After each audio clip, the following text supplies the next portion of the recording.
안녕하세요. 안녕하십니까? 오늘 설명드릴 문제는 전력간선 설계시 고려사항입니다. 제가 지금 선택하는 문제들은 여러분들께서 기본적으로 좀 아셔야 되는 문제 위주로 설명드리고 있습니다. 그래서 좀 제가 전달사항, 제 블로그에 전달사항이라는 글을 남길 때도 반드시 암기가 필요하다고, 반드시 정리해야 된다고 말씀드리는데요. 전력간선 설계 시 고려사항도 반드시 정리하고 암기하셔야 합니다. 블로그에 관련 내용을 첨부하겠지만 이 내용은 국토해양부 건축 전기 설비 설계 기준으로 반드시 정리하셔야 됩니다. 그러면 문제 설명 드리겠습니다. 서브노트에 보고 계시다시피 문제가 이제 전력간선 설계시 고려사항입니다. 그래서 이제 늘 말씀드리지만 개요는 이제 세 줄로 잡는다라고 늘 말씀드렸고요. 대부분 정의를 적어준다고 또 말씀드렸습니다. 그래서 읽어드리면 간선이란 인입구 장치의 전원 공급 설비 혹은 비상용 발전기의 전환방과 최종 분기회로 과전류 차단 장치 사이에 있는 모든 도체 배선을 간선이라고 하고요. 이렇게 정의를 적어 주었습니다. 개요에서 이렇게 정의를 적어 주었고 전력간선 설계 시 고려사항에 대해서 설명한다 이렇게 썼습니다. 이거는 전력간선 설계 시 고려사항이라고 10점짜리로 나오면 국토해양부 건축전기 설비 기술 설계 기준에 보시면 이게 표로 되어 있거든요. 이게 다이어그램처럼 되어 있습니다. 뭐 그렇게 표현하셔도 되고 이렇게 간단히 보여주시고 다른 내용들을 반 페이지 정도 적어주시면 좋은 답안지가 될 겁니다. 그래서 전력간선 설계시 고려사항이라고 해서 뭐 설계 쪽이나 뭐 실무가 있다고 해서 자기가 느낀 바로만 이렇게 쓰는 것이 아니라요. 국토해양부 건축전기 설비 설계 기준에 의해서 작성을 하시고 부분적으로 설계나 본인들이 경험했던 내용들을 답안지에 써주면 좋은 답안지라고 생각합니다. 저는 국토해양부 내용을 충실히 답안지에 적었고요. 그래서 그 한 교시 한 문제 만점이 25점입니다. 그래서 23점 이상 맞았기 때문에, 그리고 저희가 스터디할 때 또 학원에서 수업할 때도 이렇게 정리하자 해서 했기 때문에 제가 볼 때는 이 문제는 크게 어떤 생각을 필요로 하는 것이 아니라 그 내용에 있는 것들을 빨리 본인의 언어로 바꿔서 정리하시고 교재적으로 암기하시면 됩니다. 그러니까 제 말의 의미는 여기서 힘 빼지 말고 빨리 정리해서 암기해서 내 것으로 만드는 게 필요하다고 생각합니다. 정의를 써줬고 전력간선 설계 시 고려사항에 대해서 설명한다 이렇게 써준 겁니다. 그래서 간선 설계 순서는 국토해양부에 나와 있는 내용입니다. 그래서 부하 산정하고 간선의 분류, 배선 방식 결정, 분전반 위치 결정, 건축사항 검토, 간선의 배선 방식, 배선 부설 방식, 간선 계산, 보호 방식, 도서 작성 이런 다이어그램으로 설명되어 있고요. 그것을 써준 내용입니다. 간선 설계 순서에 대해서 썼고 대제목 3번은 간선 설계 시 고려사항입니다. 그래서 여기에 나와 있는 거는 부간배, 선부간, 건간, 보호 이거는 제가 이제 그 두 문자로 앞 글자를 따서 이렇게 외우려고 해서 썼던 내용입니다. 그래서 암기는 여러분들의 맞게 암기하시면 되고, 제가 뭐 암기에 대해서 뭐라고 말씀드릴 수 있겠냐면은 이렇게 자주 보시면 그게 암기의 지름길이 아닌가 생각합니다. 앞서 설명드렸던 그 간선 설계 순서를 풀어서 25점짜리로 만든 겁니다. 이 내용도 국토해양부 건축 전기 설비 설계 기준에 나와 있는 내용이기 때문에 제가 다시 말씀드리지만 제가 원하는 키워드로 발췌했지만 여러분도 그 책을 보고 여러분들이 이해한 내용으로 발췌해서 키워드로 정리하시면 됩니다. 그래서 정리하셔서 이런 문제는 그냥 외우시고 이런 문제가 출제되면 숨도 쉬지 않고 한 20분 내에 작성하고 다른 문제에 힘을 많이 쏟으셔야 되죠. 그래야 이제 고득점 맞고 합격하는 길입니다. 알고 계시다시피 부하 산정입니다. 부하 산정은 크게 부하 설비 파악, 부하 설비 검토입니다. 같은 내용이지만 부하 설비 파악은 알고 계시다시피 발주처에서 발주한 그 부분에 대해서 부하 용량이 얼마나 되냐, 어떤 소방은 어떻게, 소방 펌프나 이런 용량은 어떻게 되냐, 그 기계 설비, 에어컨, 실내기, 전환기, 기타 기계 동력 부하들은 얼마나 되냐, 그리고 또 어디다 설치할 거냐, 그리고 부하의 명칭이 뭐냐. 그냥 단순히 모터라고 하는 게 아니라 동력 펌프, 소방 펌프, 급배수 펌프 여러 가지가 있지 않습니까? 그 내용이고, 부하 설비 검토입니다. 이제 이거를 이제 부하 운전 특성, 이거는 짧게 썼지만 이게 Y 델타 기동이냐, 리액터 기동이냐, 어떤 부하 설비에 따른 기동 방식, 그리고 이 중요도가 정전 우선 부하냐, 아니면 정전돼도 되는 부하냐, 그리고 소방 같은 경우 비상 전원이냐 아니냐, 그런 유무. 그래서 부하 산정할 때 부하 설비 파악과 부하 설비를 검토하겠다는 내용을 답안지에 쓴 겁니다. 두 번째는 간선의 분류인데요. 전등 간선, 동력 간선, 특수용 간선 이렇게 분리됩니다. 기술사 공부하시다 보면 이런 것까지 써줘야 하나 하지만 그 내용에 있는 그 책에 있는 내용을 충실해서 쓰시면 됩니다. 그리고 답안지는 여러분들이 쓴 내용을 갖고 채점관이 채점하는 거거든요.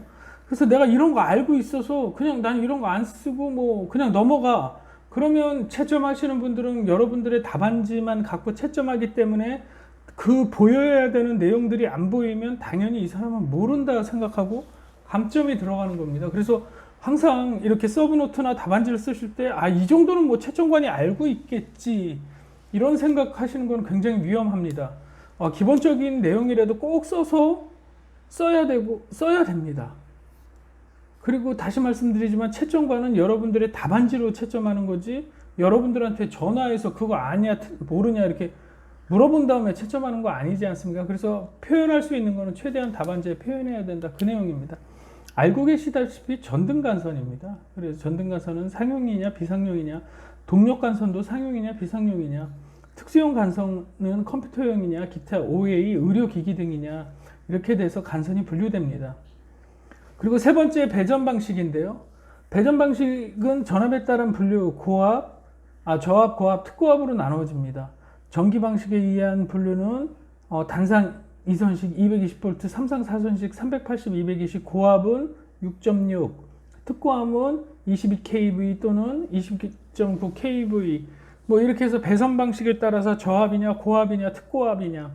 단순히 우리가 저압, 고압을 쓰는 경우도 있고, 대규모 수영가나 특수 모터를 돌리는 경우는 6.6이나 3.6, 특고압으로 보내는 경우도 있고요. 그래서 서브 스테이션이 존재하는 경우 대부분 고압으로 보내기도 하는데 22,900V로 보내는 경우도 있다고 합니다.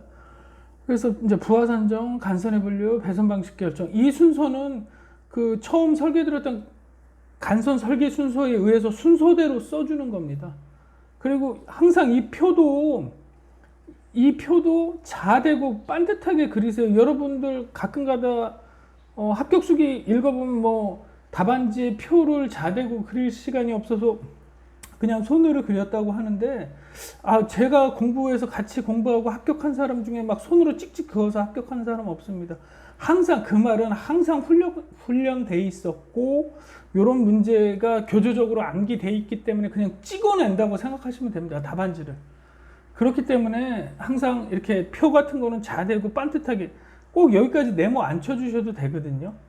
그냥 이렇게 표라는 느낌만 주시면 됩니다. 그리고 이것도 센티미터를 재갖고 여기가 5cm니까 여기도 5cm 이런 게 아니라 글씨 쓰시고 그냥 일반적으로 이렇게 눈 대중으로 이렇게 표현해 주시면 될 것 같습니다. 그래서 이것도 크게 여러분들이 걱정하실 필요는 없다고 생각합니다.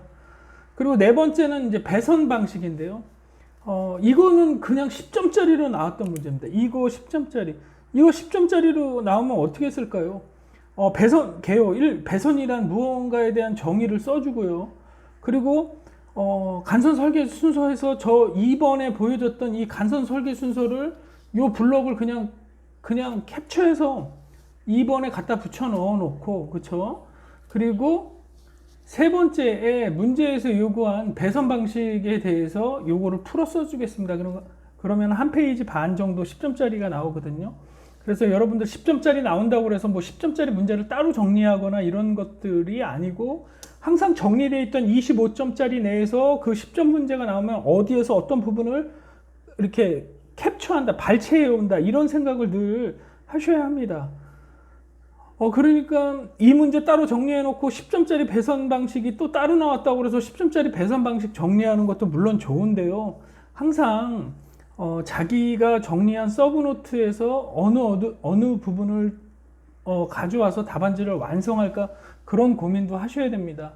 그리고 이제 문제 정리가 200문제 정도 스스로 정리하시다 보면 그 200문제만큼의 내공이 쌓였거든요. 그래서 다른 좀 모르는 문제가 겹쳐 나오더라도 내가 공부한 거에 대해서 어느 부분과 유사한가 해서 그것들을 도출해내서 답안지를 작성하면 됩니다. 배선 방식은 개별 방식, 병영 방식 뒤에 나옵니다. 뭐 나뭇가지나 뭐 이런 것들이 나오는데요. 그 뒷장에서 설명드리겠습니다. 개별 방식, 배선 방식은 개별 방식, 병영 방식. 개별 방식은 분전반 개개마다 각 간선을 공급하는 방식, 일반적으로 가장 많이 쓰죠. 병영 방식은 몇 개의 분전반을 몇 개의 간선으로 공급한다. 이런 내용의 배선 방식입니다. 이거는 10점짜리로 나왔기 때문에 알고 계셔야 됩니다. 배선 방식의 세 번째는 서브노트에 보고 계시다시피 또 나뭇가지식, 루프식 총 3가지네요. 개별 방식, 병영 방식, 나뭇가지식, 루프식. 여러분들도 이렇게 보시기 때문에 이런 그림이 있으면 이렇게 그려주셔야 되고, 그림은 4칸 안 넘어간다고 말씀드렸죠. 그러니까 4칸 내외로 이렇게 간략하게 표시해 주시면 됩니다. 제가 처음에 학원 다니고 뭐 30점, 40점 맞을 때는 뭐 이런 그림을 뭐 반 페이지 막 그리고 그리고 뭐 나는 시험 잘 봤다 했는데 항상 40점, 50점 초반이었거든요. 이제 그런 게 아니라 그림도 딱 이렇게 간략하게 표현해 주는 겁니다. 이게 뭐 지금 이 그림을 그려서 설명하라 이런 내용이 아니고 이 그림을 잘 그려라 이런 건 아니죠. 근데 여기 이제 배전반이나 이런 것들은 좀 적어 주시면 좀 좋겠죠. 그래서 나뭇가지식은 읽어드리면 간선 하나당 분전반 수량에 따라 분전반을 한 개의 간선으로 나뭇가지식으로 공급하는 방식이고요. 이 한 간선으로 이제 분기해서 공급하는 거고, 개별 방식도 암기할 필요 없죠. 이렇게 별도로 이렇게 공급하는 거고, 병영 방식은 이렇게 병영해서 공급하는 거고, 루프 방식입니다. 이제 대규모 빌딩이나 대규모 수용가에서는 이제 루프 방식으로도 한다고 하는데요. 이것들은 이제 데이터 센터나 제가 요새 데이터 센터 설계나 이런 것들에 참여하고 이렇게 보고 있는데요. 그런 데는 이중화, 뭐 이런 개념으로 제가 이걸 보고 그런 루프 방식이 이중화 이런 것들을 얘기하는 게 아닌가 이런 생각도 합니다. 그래서 이제 루프 방식은 각 방식에 따른 개선을 통하여 각 방식에 따른 간선을 통하여 공급할 수 있는 방식을 루프 방식이라고 합니다. 그래서 이제 표도 나왔고 그림도 나왔고, 이런 그림은 제가 말씀드렸듯이 항상 채점관 위주로 가독성 있게, 이 사람이 내 답안지를 볼 때 이렇게 인상 찌푸리는 것보다 좀 쉽게 내 답안지를 이제 볼 수 있도록 하는 그 방법입니다. 5번째는 배선의 부설 방식입니다. 다시 말씀드리지만 간선 설계 순서에 나온 순서로 그 내용에 있는 것들을 풀어 설명하는 겁니다.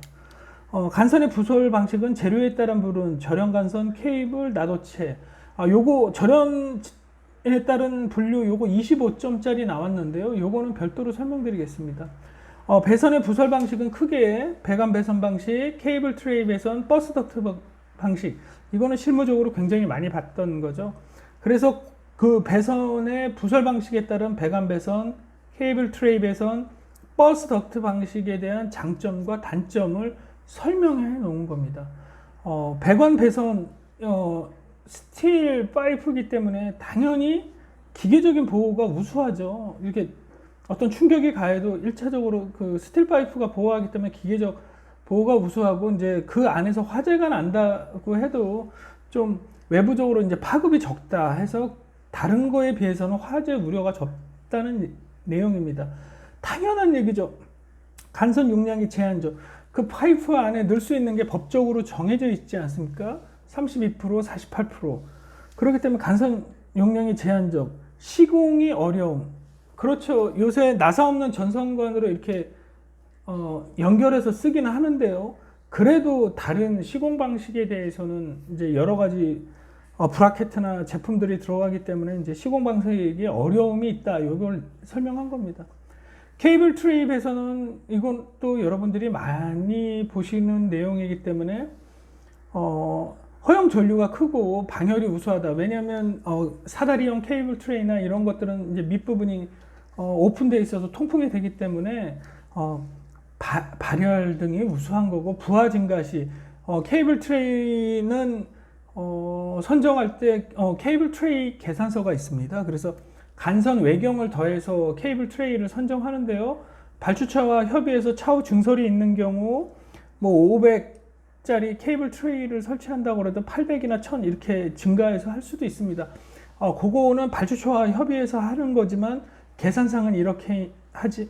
계산상 케이블이 240 스퀘어가 4가닥만 포설되지만 차후 우리가 옆동도 설치되기 때문에 이 240 스퀘어 케이블 4개만큼의 여유를 주어서 케이블 트레이를 미리 포설해 놓은다면 차후 부하 증가나 그런 데 대응이 용이하다. 그 내용을 나타낸 겁니다. 근데 이제 단점이에요. 이런 것들도 외울 때 그냥 상식적으로 생각하면 그렇게 쉽게 암기에 부담이 없습니다. 왜냐하면 화재 시 유독가스가 발생하죠. 사다리 케이블이나 그런 데는 이제 오픈되어 있기 때문에.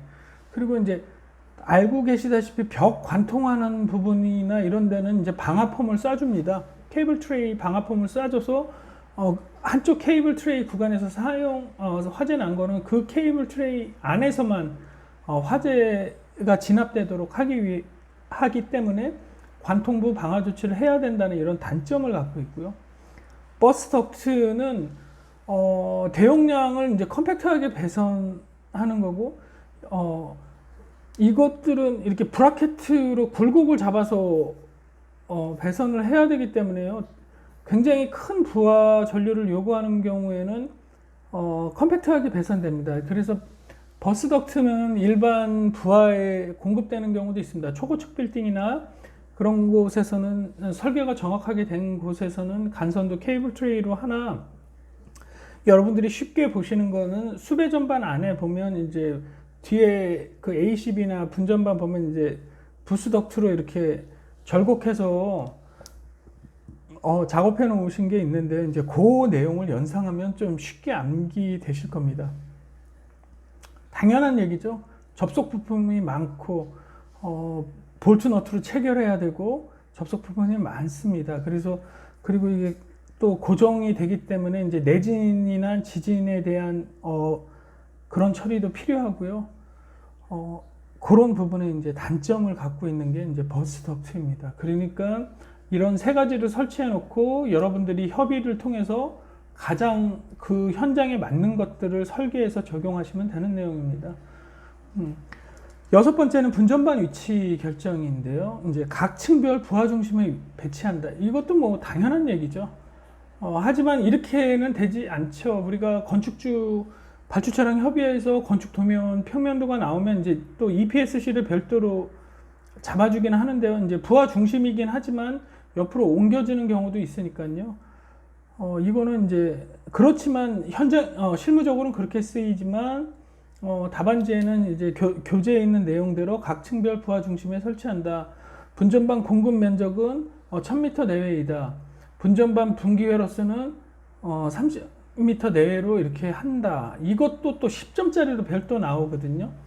그래서 국토해양부 건축전기 설계 기준에 보면 분전반 위치 결정에 대해서도 또 나와 있습니다. 그래서 이것도 10점짜리로 요 부족한 내용들은 뒷페이지에 이렇게 분전반 위치 결정해서 10페이지 정도로 정리해 놓으시면 될 거고, 저도 동영상으로 설명해 드릴 기회가 있을 겁니다. 건축사항 검토인데요. 이제 건축주, 건축 설계자, 설비 설계자, 이거는 이제 협의한다는 내용입니다. 이제 건축주, 이제 발주자죠. 발주자는 이제 장래 증설 계획이나 어떤 부하를 쓰냐, 이렇게 수용률이라 이렇게 나와 있지만, 교재에 나와 있지만, 이제 건축주의 의견을 최종적으로 검토한다. 그 내용입니다. 우리는 그냥 이것만 쓸 거다.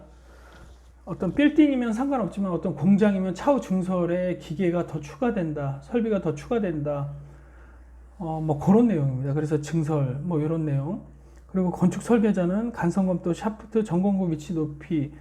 이거 건축사에서 이제 간선이나 샤프트가 어떻게 갔을 때에 어떤 건축적인 벽이나 보나 그런 부분에 간섭이 없는지 이제 최종적으로 검토한다. 그리고 전공구 위치는 어디에 놓을 거냐, 넓이는 어떻게 갈 거냐, 그 내용을 건축사, 건축 설계자와 협의한다는 내용입니다.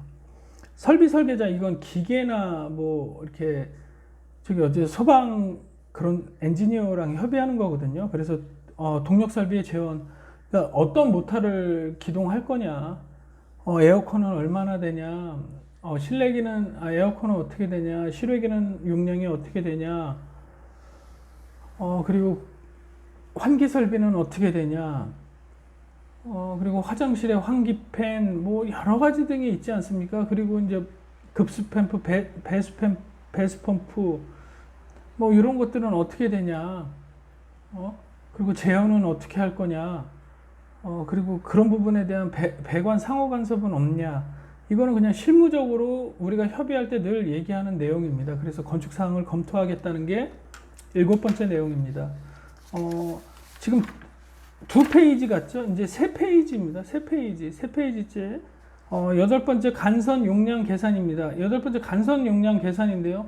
이제 이거는 KC가 적용돼서 이제 KC 적용돼서 나왔지만 그 책에는 간선 용량 계산 시 고려사항 5가지를 쓰시오. 이런 내용이 있습니다. 그래서 허용 전류, 전압 강화, 기계적 강도, 연결점의 허용 온도, 그런 것들에 대한 5가지 고려하는 내용이 국토해양부 건축전기 설계 기준에 나와 있고, 그것도 또 지금 제가 말씀드린 게 10점짜리로 출제된 겁니다. 그래서 이 25점 내용 안에는 10점짜리로도 분류해서 나가기 때문에 요 부족한 부분들은 요 옆에다 샤프로 이렇게 써서 요것만 발췌하고 나머지는 보충해서 쓰겠다, 이렇게 하는 방법도 있고, 여러분들이 뒷장에 10점짜리 용으로 그 내용만 정리해서 적어 주셔도 됩니다. 근데 허용 전류는 우리가 이제 KC, IC가 KC 기준이 들어왔는데 IC 60364에 대한 상시 허용 전류가 있었거든요. 그래서 그 내용을 적은 겁니다. 그래서 이제 KC가 이제 완전히 100% 정착되고 그렇게 간다면 이제 이 내용은 이제 허용 전류 부분은 KC에 의해서 이제 결정된다. 그 내용을 써주시면 됩니다. 그래서 이제 IC의 내용은 상시 허용 전류 I는 ASM 제곱분의 마이너스 BSN 제곱 암페어입니다. 써져 있는 대로 S는 공칭 단면적이고요. AB는 전송 종류와 설치 방법에 대한 개수입니다. 그리고 MN은 전선 종류와 설치 방법에 대한 지수입니다. 근데 이제 우리가 일반적으로 허용 전류를 이렇게 구하지 않고 I는 V분의 P 해서 허용 전류를 구하지 않습니까? 실무적으로 그렇게 구해서 그 구한 그 전류값의 6단계를 거쳐갖고 KC에 적합한 전선 굵기를 설정하는 겁니다.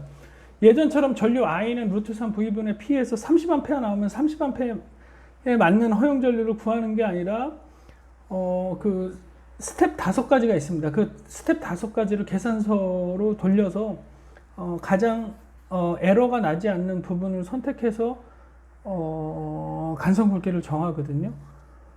그렇기 때문에 그 간선 허용 전류 구하는 부분은 이제 별도로 제가 설명드리도록 하겠습니다. 실무적으로는 그렇게 적용되고 있다. 그 내용을 말씀드린 겁니다. 그리고 전압 강화도 내성 규정에는 이제 2%로 돼 있다. 그래도 아직까지도 내성 규정 얘기가 많이 나옵니다. 2%. 그리고 근데 이것도 이제 KC로 변경되기 때문에 KEC에 따른 그 표 간단하게 2줄로 해서 KC에 따른 전압 강화의 내용을 적어 주시면 될 겁니다. 세 번째 기계적 강도인데요. 기계적 강도는 단락, 신축, 진동입니다. 단락은 열적 용량, 단락 전자력에 대한 내용이고요. 요것도 25점, 10점짜리로도 출제되는데요.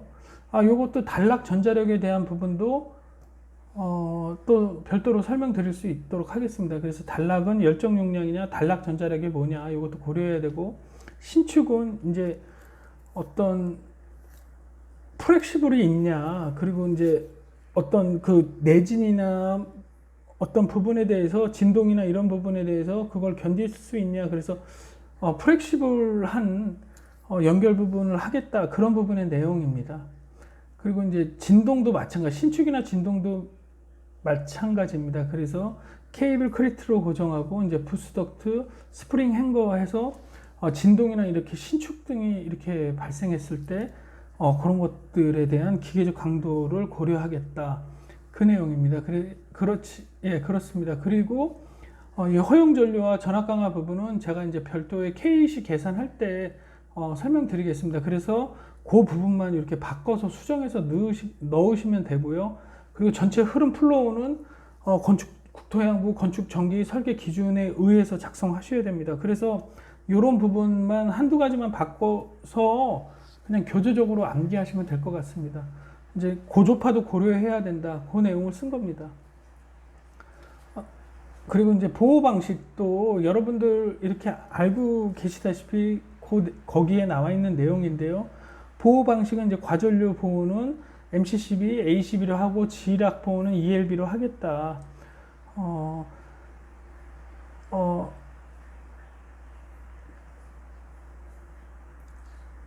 그리고 이게 거기에 나와 있는 건데요. 이제 설계 전류 IB, 그리고 전격 전류, 그리고 IZ는 이제 케이블에 흐를 수 있는 동작 전류거든요. 그러니까 설계 전류보다 전격 전류가 작아야 되고, 이 전격 전류는 이제 케이블에 흘릴 수 있는 전류보다 작아야 되기 때문에 결국 케이블이 굵어야 된다는 그 내용을 표현하는 겁니다. 그리고 이제 1.45 IZ, 이제 케이블 전류의 한계값이 이 I2보다, 연속 허용 전류보다 작아야 된다는 내용을 표현한 겁니다. 그래서 이제 차단기를 선정하거나 케이블을 선정할 때는 이 그림에 의해서 선정한다는 내용을 보호 방식으로 표현한 내용입니다. 10번째로 결론인데요. 제가 늘 말씀드렸듯이 요번에도 샤프로 정리해 있네요. 그래서 이제 10번째 결론인데, 3줄 정도로. 이렇게 답안지에 쓰시면 안 됩니다. 이렇게 약간이라는 표현은 신뢰되는 거고, 이렇게 서술형으로 좀 쓰셔야 되는데요. 내용이 정확하다면 이렇게 분류해서 쓰셔도 되는데요. 저는 3가지 생각을 하고 있기 때문에 3가지 생각으로 쓴 겁니다. 그래서 문제가 나왔을 때 그 문제가 조금 변형되기 때문에 그 변형된 거에 맞게 결론을 써주시면 됩니다. 그래서 제가 생각한 결론은 첫째, KC 기준에 의해 간선 굵기를 선정하고 나온 계산값에 여유를 주어야 한다, 이런 내용도 생각했던 거고요. 그리고 발주처와 뭐 최종적으로 다시 협의해야 된다, 이런 내용도 쓴 거고, 케이블 트레이 관통부, 물론 앞에 표현하겠지만 방화품 처리 등으로 인해 이제 화재나 이런 부분에 대해서도 추가적으로 안전 대책이 필요하다, 이런 식으로 해서 결론을 내겠다고 해서 정리한 내용입니다. 오늘 설명드린 문제는 간선 설계 시 고려사항이었습니다. 그래서 제가 동영상 설명하는 중간중간에도 국토해양부 건축정비 설계 기준에 대한 내용을 여러 번 언급했고, 거기에서 간선 설계 시 고려사항 25점짜리로 낼 때도 있고 10점짜리도 낼 때도 있고, 또 추가적으로 10점짜리 배선 방식 결정에 대한 부분을 출제할 때도 있고, 간선 용량 계산 시 고려사항 뭐 5가지를 써라, 이런 내용도 있었습니다. 그렇기 때문에 이 부분은 굉장히 중요한 부분이기 때문에요. 25점짜리로 일단 잘 정리해 놓으시고, 별도로 10점짜리로 출제된 것들을 별도로 10점짜리로 정리하시던, 아니면 25점짜리의 좀 빈 공간에 내용을 좀 적으셔서 이게 10점짜리로 나오면 개요는 앞에 부분을 쓰고 묻는 문제를 쓰겠다, 이런 부분은 여러분들이 선택하실 문제이기 때문에요. 그렇게 정리하시면 됩니다. 오늘도 동영상 시청을 끝까지 해주셔서 감사하고요. 다음에도 좋은 동영상으로 찾아와서 인사드릴 수 있도록 하겠습니다. 오늘도 끝까지 시청해 주셔서 감사합니다. 이상입니다.